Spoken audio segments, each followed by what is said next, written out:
કૃષ્ણ, જય માતાજીની. આજે હું બનાવવાની છું ડુંગળી કંકોડાનું શાક મમ્મી માટે. મમ્મી લોકોને આવી રીતે તુરિયા, કંકોડા, કારેલા બધું બહુ જ ભાવતું હોય છે, પણ કંકોડા વરસના અંદર 1 થી 2 મહિના જ આવે છે અને બહુ જ સરસ લાગે છે. સેહત માટે કંકોડા બહુ જ સરસ રહે છે. આપણે સરસ મજાની કંકોડા ડુંગળીની સૂકી સબ્જી બનાવવાની છે. કંકોડાને આપણે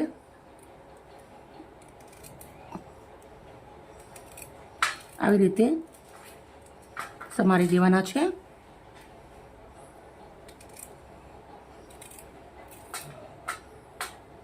કંકોડા આવી રીતે સમારવાના છે. ડુંગળી પણ આપણે આવી રીતના સાઈઝના અંદર પતલી પતલી જ કટ કરી દઈશું. બધા કંકોડા ડુંગળી હું કટ કરી દઈશ.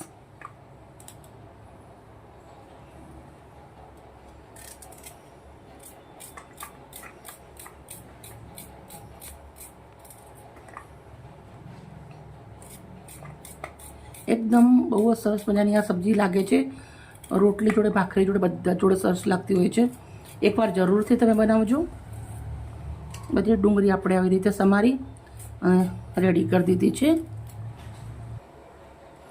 કંકોડા પણ આપણે આવી રીતે જ બધા સમારી અને રેડી કરી દેવાના છે. આવી રીતના પતલા પતલા કટ કરવાના છે.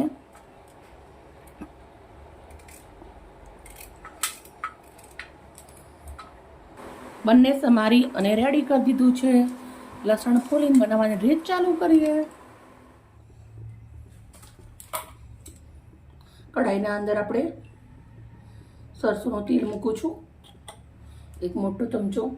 સરસોનું તેલ સરસ ગરમ થઈ ગયું છે. થોડું રાઈ અને જીરું નાખું છું. હાથથી મચડી અને અજમો નાખવાનો છે. લસણની કળી નાખું છું, 10 નંગ ઝીણું ઝીણું સમારેલું. અને લાલ મરચાં છે,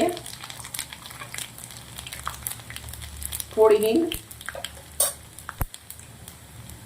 લસણની કળીને લાલ થવા દેશું. લસણની કળી થોડી લાલ થાય એટલે ડુંગળી નાખી દેવાની.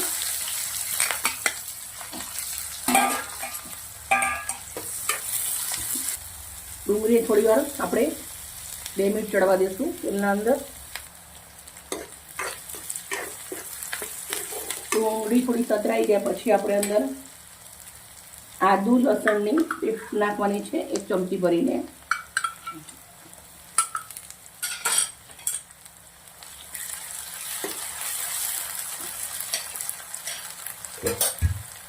હળદર નાખીશું, અડધી ચમચી મીઠું નાખું છું.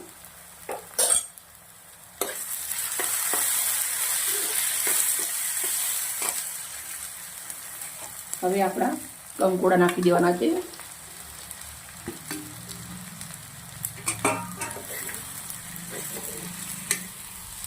સરસ મિક્સ કરી લેશું.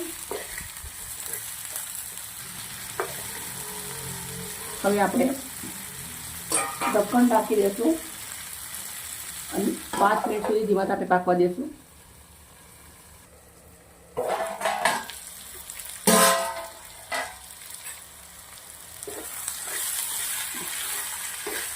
કંકોડા સરસ બન્યાના આપણા ચડવા આવી ગયા છે. હવે આપણે અંદર 1 ચમચી લાલ મરચું નાખું છું.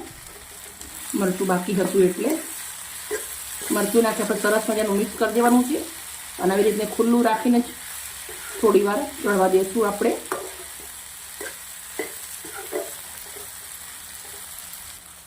મરચું નાખ્યા પછી આપણે મેં ધીમા તાપે 5 મિનિટ રાખ્યા હતા. હવે આપણે થોડાક એવા લીલા ધાણા નાખી દઉં છું. મિક્સ કરી દઈશું. ગેસને બંધ કરું છું અને સબ્જીને સર્વ કરી દઈશું. મેં આવી રીતના એક બાઉલ લીધું છે, એના અંદર આપણી સબ્જી નીકાળી દઈશ. બનાવી તો ઘણું બધું છે, પણ એક પીસ ભરીને હું સજાવી દઉં છું. મિત્રો, સબ્જી બનાવી અને સજાવી અને રેડી કરી દીધી છે. અમારી વિડીયો સારી લાગે મહેનત તો પ્લીઝ અમને એક લાઇક કરજો. તમારી એક લાઇક જોઈએ છે મારે. કાલે આવી નવી રેસીપી સાથે. Bye bye.